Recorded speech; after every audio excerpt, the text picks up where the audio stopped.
the Season 3 changes, because he was always forced into playing range supports, and he likes to play the melee ones, which is why the bans have already happened with Leona.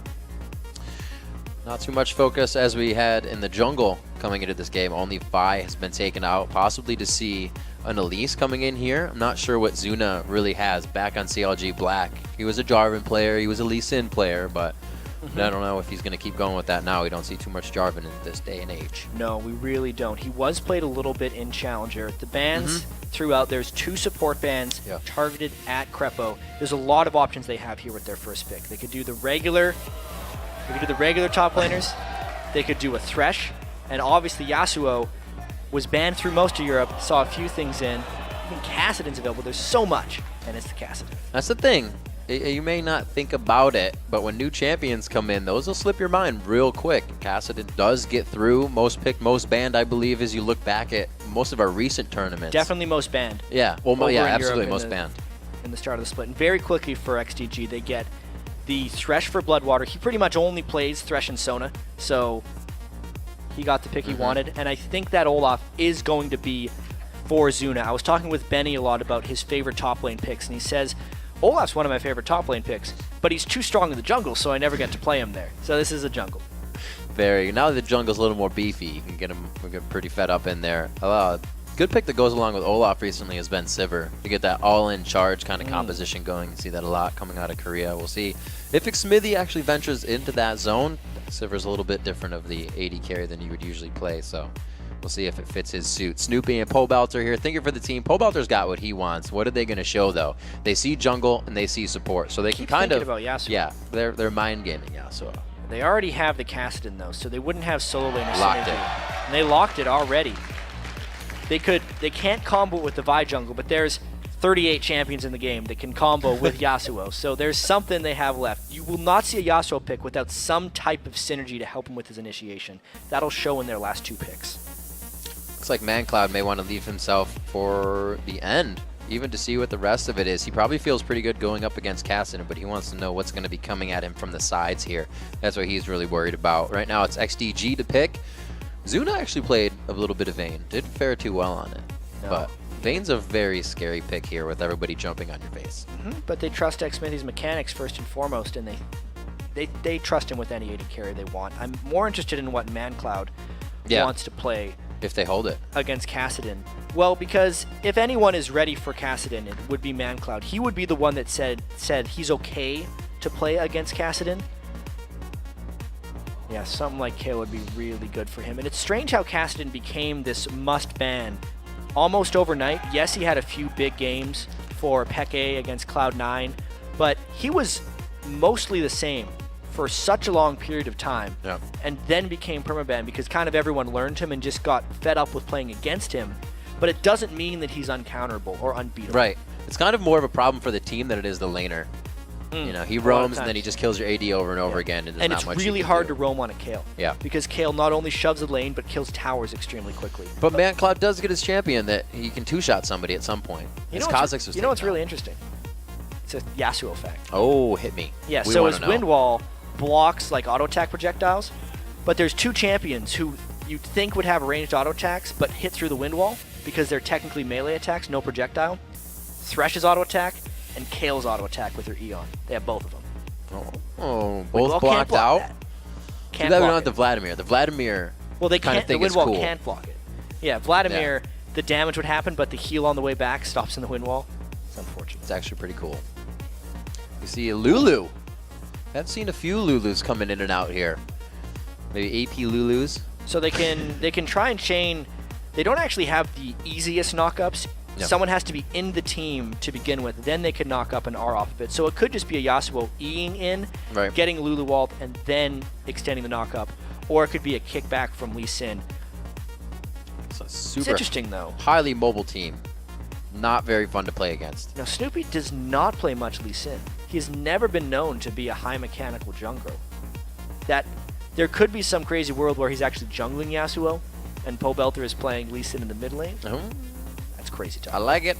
Or maybe they'll swap. I actually thought we were going to get AD support mid lane. We haven't seen it in a while, controlling Bust last game, but they decided to flip it out.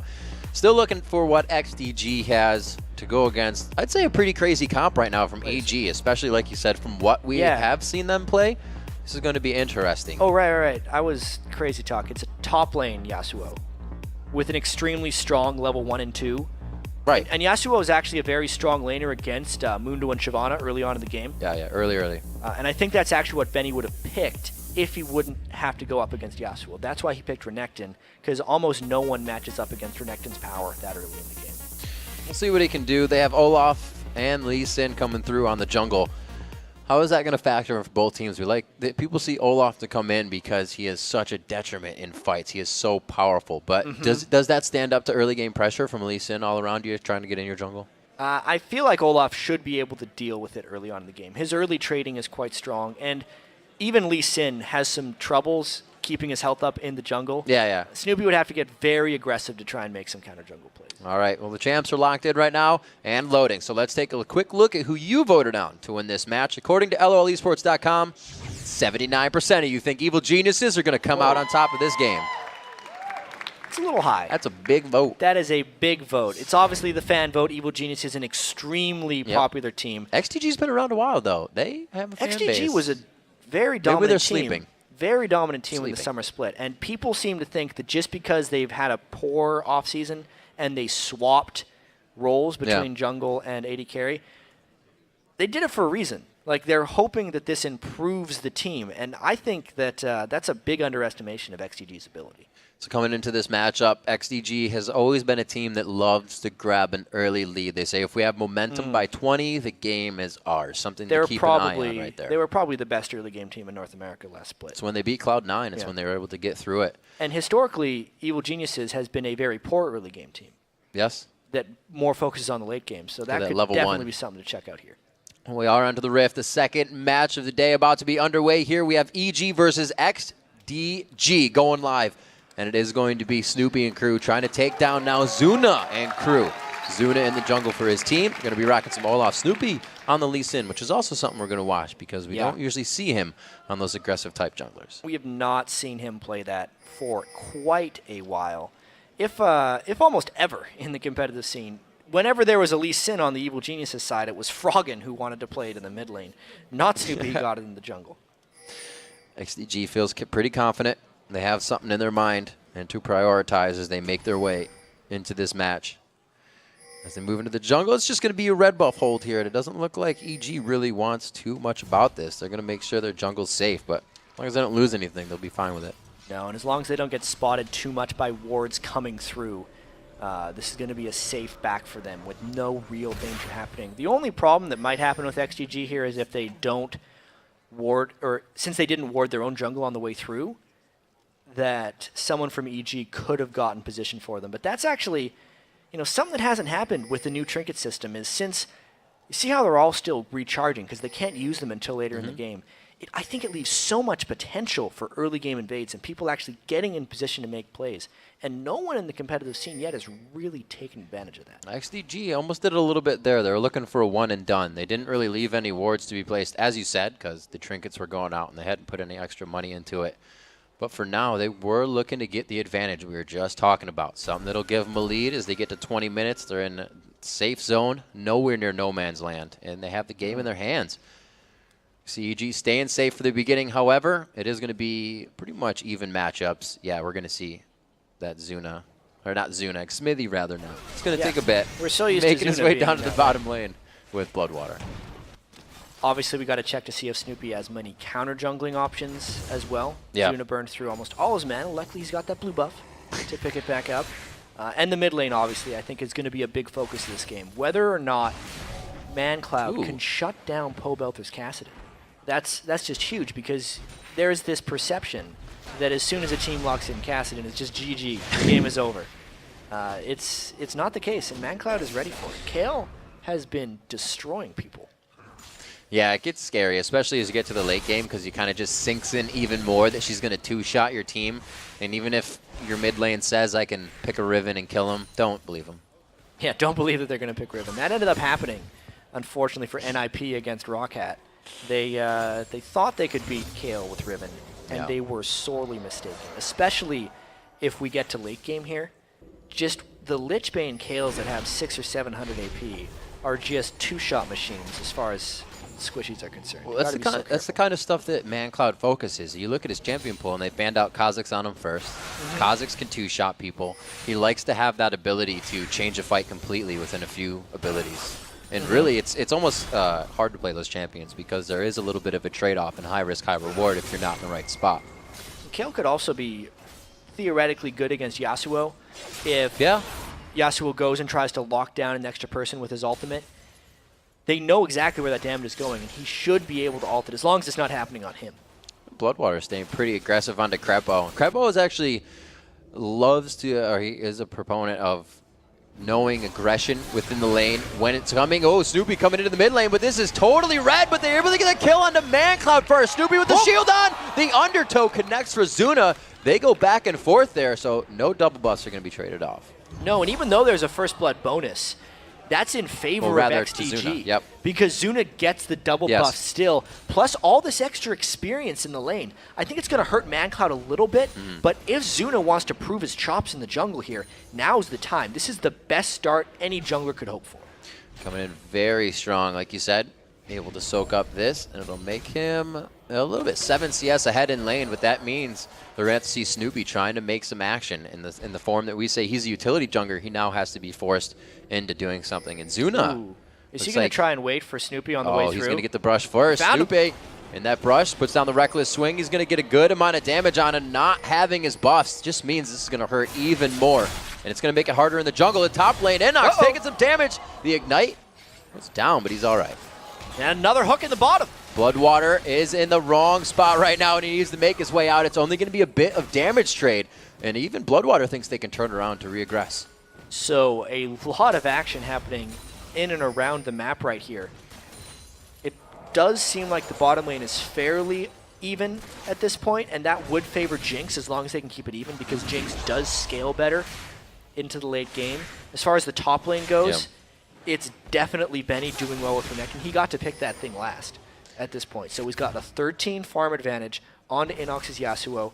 And a lot of teams like to lane swap to get their Yasuo a little bit more time. And what do you lane swap against in this team? Because he doesn't work against Kale and he doesn't work against Renekton. So a very dangerous Yasuo pick this time for B1D1. We'll see what he can do. He was already pushed out of lane once, and that was just strength coming out from the Doran's shield buy, which is now a Doran's blade on Inax. And Benny was right for that Giant's belt, so he's going to be able to really go toe-to-toe in that lane. And Inax won't be able to trade, so something to watch on. Absolutely. Looks like he wants to push the lane. He doesn't really want to have to face Benny at all during this one. Yeah, Yasuo was able to push it pretty well. Oh, I guess he can. Yeah, it's very nice. It's quite scary because Olaf is so strong. But he's actually just betting that Olaf is much more concerned at shutting down Kassadin. Playing it very smart, and there it is. They are going to try to shut down Kassadin. It's just before level 5. Pobelter started to feel safe in lane, and XDG takes advantage. Especially since he went back to base and bought a Tear of the Goddess. No defensive itemization whatsoever. Still low on health. Came back to lane without having his flash off a cooldown. It's going to happen. Sure, Inox was able to push up because he realized Pobelter was being a fool. See them trying to press down this mid turret quite hard. Snoopy's going to do what he can, but it is going to be a scramble now for them. With that in the mid lane, Snoopy's going to have to focus that, and he already has a lot on his plate. Now in the bottom lane, Yellow Pete showing a little bit of non-aggression, getting taken out. Smithy a few more shots, and that would have been it. Crepo, they have great focus. Crepo was in the front, and they weren't even worried about him. They were just firing on Smithy. It was Yellow Pete, rather. It was a really critical polymorph there by Crepo to try and keep Yellow Pete alive, but eating more hooks like that is going to be giving Xsmithy and Bloodwater some edges in that lane. So far, so good for them. Whoa, throwing down Dominus. Looks like Benny's just going to waltz this one out. Inox doing a very nice job of avoiding the AoE damage that's coming off there. And it looks like he's going to be able to continue doing this. I don't think Inox has too much after he's used it all, though. You can see him trying to hightail it out of here.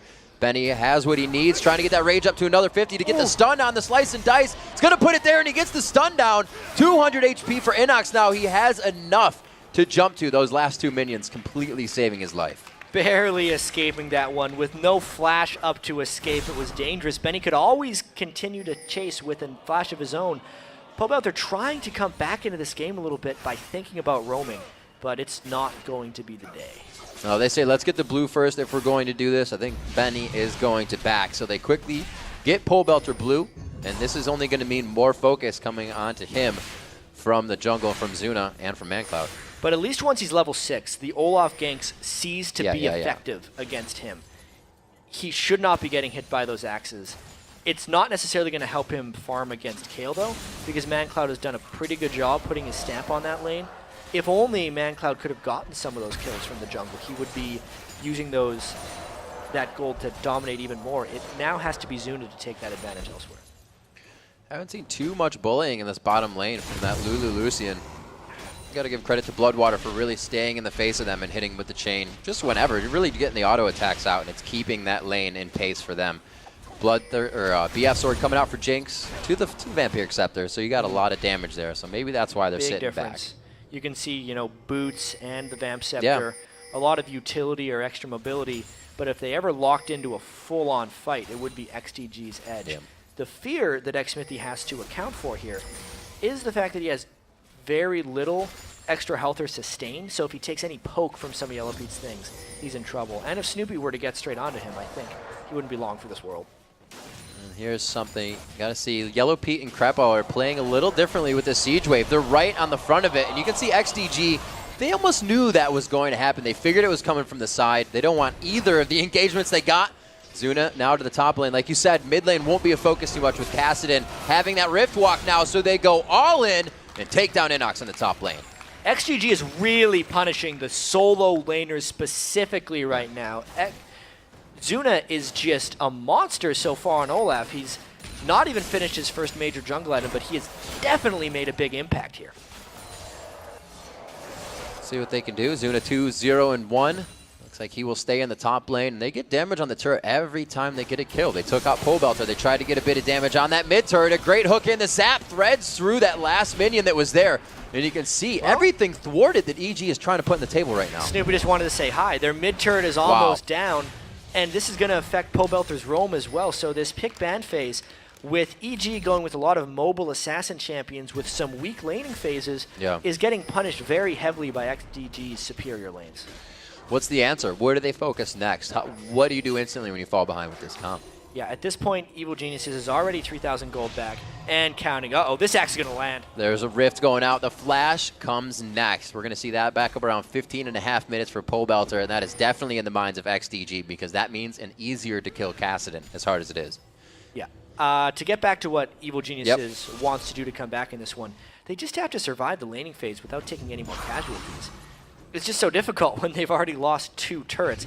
They need Pole Belter to probably find a time to sneak down bottom lane and make some kills, and they have to start rotating and taking advantage of their mobility. But as long as they're missing their skill shots on Lee Sin, losing their towers and lanes in the solos, that's just not going to happen. And a lot of what Snoopy's put into helping right now is just that, his mobility boots. He's trying to get from lane to lane, and his presence isn't being felt too much right now. But Zuna's presence is being felt right now, omnipresent, and he's not even in his own jungle. Oh, the Mega Inferno from downtown. A very nice shot from McSmithy. Great combo by the duo swap. Oh yeah, they are in perfect synergy. Jungler knows what the jungler wants, AD carry knows what the jungler wants, and they get themselves a kill. 4-1 here at 11.5 minutes in. XDG taking quite a definitive lead, but we're not in the laning phase just yet, so these fights may be organized well as they come in from EG. We still got to see objectives, but right now, a beautiful play to start off that kill, and shutting down Snoopy over and over again is not helping EG at all, especially on this Lee Sin pick. Yeah, absolutely. I mean, we were wondering why Snoopy would play Lee Sin because it's not one of his normal things that he would want to be doing. I think he would have loved to have Vi, but obviously that was banned away. And they haven't had any synergies thus far with Inox's Yasuo. They put him so far away from the knockup combos. I mean, that's why when I watched Yasuo play yesterday and there was a Trundle top lane, they could just walk top lane, Trundle could put a pillar down, and Yasuo would immediately appear on the target, and they were generating tons of kills that way. But EG can't necessarily do that. The only way he could even combo with a knockup is if Snoopy's Lee Sin comes in, lands his Qs, gets in melee range, kicks him up in the air, and then finishes. And that is just too much work. He's getting bullied by Renekton and can't be helped. And you see in the bottom lane there, Smithy and Bloodwater completely freezing the lane, getting a lot of zone out of this as well. Already backing cannot do much. Crepo, or Yellow Pete and Crepo are just not having anything in that lane. So when they come back, it's still going to be a stronger Xmithy. He has that BF sword, and he's just purchased on the side of Yellow Pete. I think the Nashor's Tooth coming together too for ManCloud's Kale in the mid lane. Yep. He's really just trying to dominate. Now it's Benny who's able to roam. This is what I was talking about with Renekton in the last game. How Renekton wants to try and make map moves pre-20 minutes, right. pre-25 minutes, because he wins the lane so hard. So now Benny's going to be counter-jungling the blue buff, messing with Snoopy's stuff, taking the wolves after that, and really making a general impact on the game. He's kind of drawn a line across where he is right now, just horizontally across the map. The lane was pushed, and now he's going to go back, and he won't let it get any farther than that. But he can also go to mid on that line as well. So nobody's even there to stop him. The split push is working. They're not even capitalizing on mistakes. They're just a few steps ahead right now. They don't need to capitalize on mistakes because their lanes are stronger.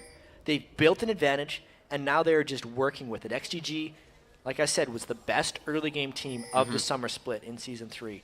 They're going to try and continue this one. EG wants to take the Dragon because they've roamed down and they have 5 people, and XDG may or may not want to give it to them. Let's see what they do. They are. They have the positioning. They put themselves inside. Oh, he flashes into Wild Growth Rift out. I like it a lot. They keep going for the fight. Ragnarok is there so he can turn tail and run out of the fight, but they are not done. Zuna's there watching the health of the Dragon. It's going to be a chance for the steal. Snoopy going very low, and they're going to lose the smite on this one. It is down. Dragon is up and angry, and it looks like the fight will continue outside the pit. A beautiful undertow at max range to take down Yasuo. Inox falls, and Zuna heads right back for the objective. XDG did lose 2, but they got 4, and now they have power at this Dragon. It was a slow roam down from Benny, but it was a good one.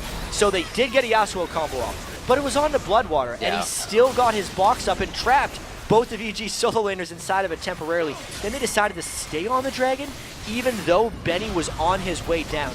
Mega Death Rocket took Snoopy out of the equation, and when Renekton at this stage of the game enters a team fight, it just wins the team fight most of the time. Zuna used his axes, and XGG crushed that one because they found a 5v5. You know, also for Zuna, this is like a heyday game. Who is going to crowd control him even when he doesn't have Ragnarok? Not much. Absolutely. There's there's glitter lances from Lulu, and that's mostly what he would have to look out for. Everything that just helps XDG excel right now is happening and is in their favor. 4-0-4 from Zuna, his first LCS presence in the jungle, rocking for his team right now. Still up in CS with making all that impact happen on the champions, as well as in the jungle. Yeah, geez, this gold lead is just incredible right now. This could be a very quick game, actually. Yeah. Especially considering XDG has incredibly fast turret killing with ManCloud's Kale, and Xmithy's, still weird to say Xmithy's Jinx because he's an 80 carry now, but knowing that they know how to convert on their advantages, they've gotten the Dragon, they've gotten the other 3 turrets. Let's see if they can get down the second row turrets as well. Right. We know what EG is trying to do. Trying to hold it out, extend the time on this one, figure out where they can go, but this is where they almost fall into, you know, a sore position. They try to get split pushing on Yellow Pete maybe. He tries to farm up a little bit, and they don't have what they need, where they need it, when they need it. And they kind of fall behind over and over. Looking at 16 minutes right now at 8-3. Benny's still pressuring that top lane. And it doesn't look like EG is really trying to make a move anywhere. They're just clearing out their jungle right now, making sure it's safe. Yeah, you can see Pobelter's not really changed paths with his item build either. He's went for the Archangel Staff, which he's going to try and transform into a Seraph's Embrace, but he's just so squishy. Yeah. He gets hit a couple of times, and he's going to be completely out of that fight.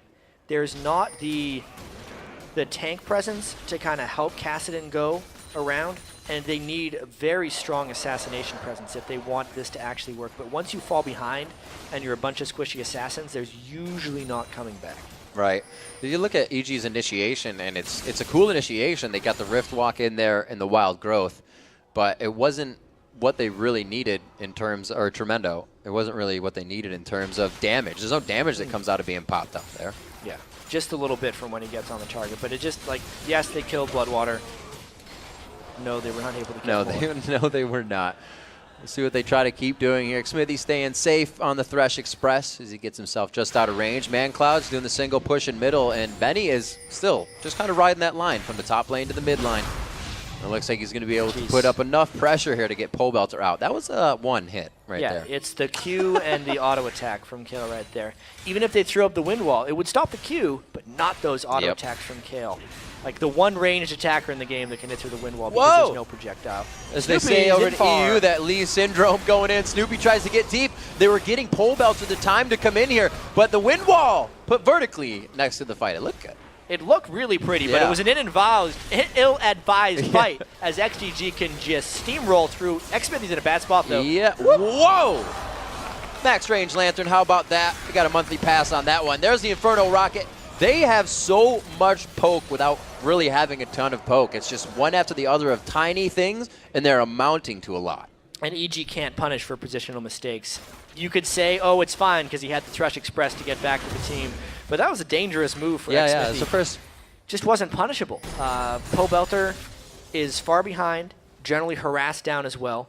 Snoopy had that unfortunate need to go in on his landed Resonating Strike. Or Sonic Wave, rather. He got the Resonating Strike afterwards. Not smart moves by EG, and they're getting pretty outclassed right now by XDG. Building pretty much whatever they want to suit their needs. You can see two Randuins already being built side by side right there. We got Benny and Zuna both putting those down because it is a team that's going to jump on you. If EG gets the fights they want, they'll be on you in a second. But if you can coordinate it, they're not going to be able to do that much damage. Like we said, there's no crowd control. It's very, not gimmicky. Yeah, they can kind of jump on one guy. But even if they don't jump on Kale, that one guy can get saved. Yeah, they have intervention. There's very few things that EG can do against XDG, and so far, at the regular season, Cloud9 taking out TSM. Maybe XDG is going to continue their regular season domination as well. Both these guys were the top two teams last split in the North American LCS. They're doing a very good job at working with what came out of Champion Select, and it's something that teams, we looked at a lot last year. Is how can the game be won right out of Champion Select? And maybe it was that way for XDG here. EG kind of, I think, got in their own heads with the comp they wanted. It would work well, but it didn't work like a Teemo, though. Yeah, not quite as well as the Teemo did. EG, if we think back to the Champion Selection, probably tunneled a little bit on their key picks. Yeah. Kassadin being left up, they thought Pole Belter was probably jumped all over it. He really wanted the Kassadin. But it diminished their wave clear, and they got fast pushed early by Kale and Renekton. They both took their turrets very early on. And then Yasuo was left unbanned. How could you not want to go Yasuo? He's been dominating so many of these games. He had a great showing in the Challenger Series last night. He had good games in the European LCS. Pick him. And I'm sure Inox has been doing great. Pick him. Right. XGG was ready. We'll see if the tunnel vision gets under their skin enough. Right now it's 9-3. It is looking quite grim. Only 20 minutes into the game, and they've yet to drop a turret. EG definitely trying to get their minds wrapped around what they've been doing wrong in this game. So far, they've only had the chance to stave off this split push. XDG is doing a perfect job at keeping very, very multitasked for EG. There's a little bit of aggression. They don't want it. They also don't have vision of that area, really, so they don't know what they're getting into. Yeah, that was just harass so they could secure a safe dragon for themselves right there. And Inox is in a lot of trouble here. Wow, Benny getting some good attacks on. Oh, he puts himself in the throw. The Ignite just stops ticking. Very nice. Inox keeps himself alive, but back good and choice. Forth and back again, and Inox is able to get out of that one alive. Sneaky moves, but he's supposed to be able to fight him. Yeah. And he can't at this point. Just tons of stacked armor for Benny. He did early. Well, you look at it, right? He went straight for a Blade of the Rune King against huge tank that's still going to be able to put out DPS even if he doesn't build that damage. Here's the thing, though. Like, he has double crit as a passive for a champion. Yeah. Blade of the Rune King doesn't have crit. Yasuo's almost only relevant build path is a static shiv and then an infinity edge because it gives you the 90% crit, and he already wants to move around for his flow, so therefore he wants to get static shiv. The fact that he's had to go Blade of the Rune King means he's never going to get to his items. No. He's not actually taking advantage of his champion because he had such a difficult lane. Something you have to consider. If one lane can actually have that much trouble, do you combine it with the rest of these champions? And I think, again, it leads into our question of, did they tunnel in Champion Select? Because it seems apparent now. It's just a game that XDG was able to see from the beginning. They didn't really have to do any counter jungling to get where they needed to be. But Zuna did focus on Pole Belter early. The build that he had in the tier didn't help. They were able to focus him again. And we really didn't see Snoopy. He bought mobility boots first, and he really didn't make a presence out of the jungle. Yeah, so XDG was able to get down 6 turrets. So they've gotten the second wave. Now would be the inhibitor wave. That's the time. And yet to be retaliated by a single turret. This would have to be a monstrous comeback for Evil Geniuses, because it's not one of those games where you have a close goal lead and you get a few turrets and then you're back in the game. Even if Evil Geniuses got these turrets down, they would still be in a large deficit. And this is actually a little bit of a different game for XDG, if you will. Usually you see Zuna Man-Cloud with all these kills, but he's the one who's 1, 2, and 6, while the other one's 2, 0, and 1 for Xmithy, 4, 0, and 5, 2, 0, and 3. So they've almost changed up their style of play for this one, and they're letting Man-Cloud do what he needs to, while everybody else is carrying. Yeah. At this point, Man-Cloud was just getting the assist kills, but this could be the fight EG did not want. Oh, from the outside, Xmithy using the Fog of War to his advantage. He's going to come in. Could he get a double here? It's going to be Inox next. The kill does not go to him as they start to trade it around. Very nice job coming in from Man-Cloud and Zuna to pick up a few more. Zuna with another one now at 6, 0, and 7. Another double kill for him on the game, and the ace for XDG. Just an easy and clean fight for XDG here, but EG is running into XDG at a turret. Pobelter got his face knocked off at the start of that fight. The ultimate finished him, and then EG is in full run mode. They were definitely trying to force something because they knew they were incredibly far behind, but you could really see how far behind they are in this fight because XDG just rolled through them with high-level play. No crowd control. That's really a problem in these fights. You have Renekton and Olaf doing whatever they want. It can't be not said that the crowd control is a problem. Yeah, 607 on Olaf. He's pretty strong in the jungle. You can see why Benny is not allowed to play him in the top lane. Suna wants him for the jungle. And now they're actually baiting a Baron right here. They do not expect EG to have vision control. And that was very weird, but they got a kill on Mulu. I think we skipped ahead in time a little bit right there. Let's do the time warp again. Let's get into a fight. All the wards going down in the same spot. You can see a few holding hands there for XDG, or rather that would be for EG as they place them over the wall. XDG with 3 pings right now surrounding the Baron area. They have full control of this next fight. And it looks like they won't get Baron. EG does not bite. Now at this point, XDG is playing it safe. EG's done a Baron dance or 2 in their day. Yep. Used to be what every game ended up coming down to in Season 2 for a lot of these guys. This game's not going to come down to a Baron dance, though. I think at any point XDG wants to take Baron, they can. If they want to fight, they generally can as well. So Seraph's into Void Staff. It's actually a good build. Quicken. Yeah, and he needs the magic penetration right now because Olaf and Renekton both have the Negatron cloaks already. Even Jinx has been able to pick one up. Wow. He they actually needs just to be went able to get back, through that. almost made those double Spirit Visage. And like you said, Negatron Cloak being picked up on Jinx. Those AD carry items, just a tad discrepancy as well. We're looking at a Last Whisper and a Static Shiv coming in for Xmithy to a Bloodthirster. So just all in all, the damage is not going to be there. The Undertow hits. He tries to get the shield down, but it's not going to be enough. They put him right in the box. They don't seem to have a huge amount of front-end damage, but they can carry through with the DPS that they have, and that's what makes this team so scary. Oh, and they actually get the slow on to Crepo. Xmithy going all in by himself. The intervention, the choppers, the kill, and that he just exploded. Man-Cloud was like, my turn. Yeah, that's the Lichbane kill, starting to stack up some ability power. XDG 17-3.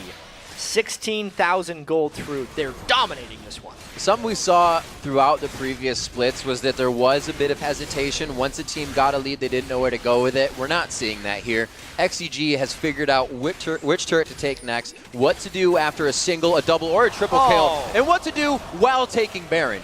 Almost may as well get rid of Lee Sin. May as well. He's going to try to mess up your stuff, so you got to finish him off before he has the chance to. Get all messy. XDG had a reputation last split, too, of not being able to close games. Like, they were very likely to throw. They said it themselves. I don't like the term throw personally, because oftentimes the enemy team makes a lot of big moves to come back into the game, and teams don't want to acknowledge it. But sometimes XDG would throw last split. And this is not the case with the team right now, because all the moves they're making are very crisp and clean, especially that Baron. They didn't even give the chance for a Baron to be taken, because they killed Snoopy before it happened. We'll see a first inhibitor going down here. EG was able to drop that bottom turret, which really that gold isn't going to help them right now. There's way too much of a deficit there.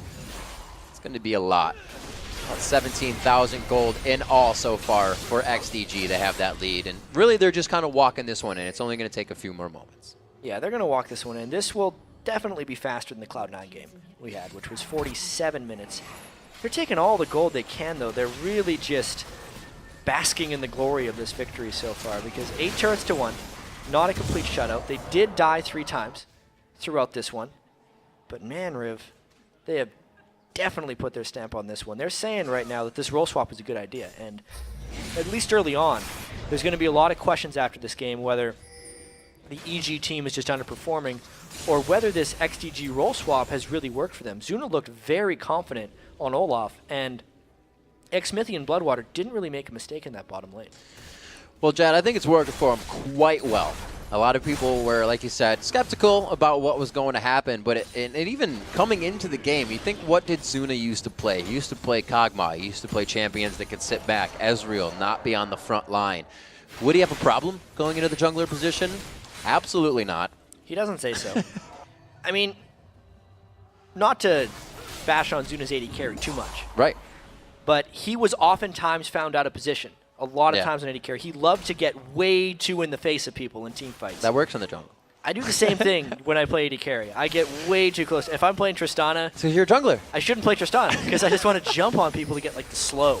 Because that's what I would want to do if I was a tank. Like double lift. Jump in. Yeah, that was a very bad move on Tristana to jump inside those times. And it fits. It just fits your playstyle if you want to do that. 30 minutes coming up on the clock here. A lot longer for our last game. XDG trying to put a quick move onto this one. We can see they have switched to 3 sweepers and 2 trinkets, and that sweeping has cleared the map of EG's wards. They have nothing outside their base, nor should they, because they are trying to stay safe. Danger, danger. Going through with the Inferno Rocket. Looks like they are, or the Mega Death Rocket Ragger. Pole Belter needs Asania's, I believe. The shield wasn't enough on Seraph, so Blaze goes down. Double kill coming. I believe it was just in 2 swings. A third swing coming out from ManCloud. And a third kill. Then the Nexus now to fall. The turrets go down, and they're going to be able to get the second win of the NALCS Spring Split here in 2014 at 30 minutes. And that fight was over before it started. You could not have a more convincing Day 1, Game 1 victory than Vulcan just had against Evil Geniuses. Role swap, so far, so good. Zuna yet to die. Yeah. 15 assists to go with his 6 kills. Zuna going all reckless in the jungle. If you check the website, that'll be a 21 KDA after 1 game, which is pretty impressive with his first debut. Neither of the swappers actually died. Xmithy 6-0 as well. Wholly a game where champion select I don't think went right for EG. No. Or the actual game. Yeah, the actual game as well, but it's kind of like the first game where there weren't many mistakes made by EG, but that's only because they didn't get the chance to. XDG was in their face all the time, and really they weren't at the level of XDG the entire game. There were levels being had. The great counter jungle by Zuna in the first one, refreshing his double buffs, and then he met Snoopy as soon as he came back into the jungle and brought him down to 25% health. And I think your champion selection point is valid as well, because they did pick a full lineup of assassins. Benny picked a very tanky Renekton. They picked Kale into a bunch of assassins as well, which was a great pick. And in no way, shape, or form was that working unless they got way ahead really early, but that wasn't going to happen with weak lanes. Right. The synergy isn't there for EG. Maybe that's why, you know, ManCloud stayed back, because there were so many assassins. Defending the one would have just got him killed by the second if he played normal, if he played to always push the lane. Yeah, well, ManCloud's game plan that game was just to push the lane. Yeah. It stops the Kassadin from roaming. He knows he can beat Kassadin in lane, as most people can in lane early on, but he stopped the roaming. And it showed from their focus. They put, I don't know, a good 25% damage on the turret after that first kill, even though Snoopy tried to get there and was like, oh my god, please don't take mid-turret. And then it happened the second gank, mid-turret was gone. Yeah, really fast. Very strong play. And it's one thing was their dragons. EG went for that dragon like they almost didn't want to. Everybody turned out of the fight, and they left Snoopy in there, they left Crepo in there, and then their initiation didn't work, so they kept going for dragon, kind of as they went in with the wild growth on Kassadin. So everything was like, yes, we should. it kind of worked. Let's see if we can keep doing it. And I don't think it was full communication there. There was definitely a lot of fights for Evil Geniuses where they actually went all in. Like, they were on the same page. Yeah. But it was the wrong page. And they need to pick it up for the next game. We'll see what happens. When we return, Freak and Kobe will be joined by XDG Zuna. Then we'll see if Curse can make a splash when they take on Team Coast. Day 1 of the 2014 NALCS Spring Split continues after this.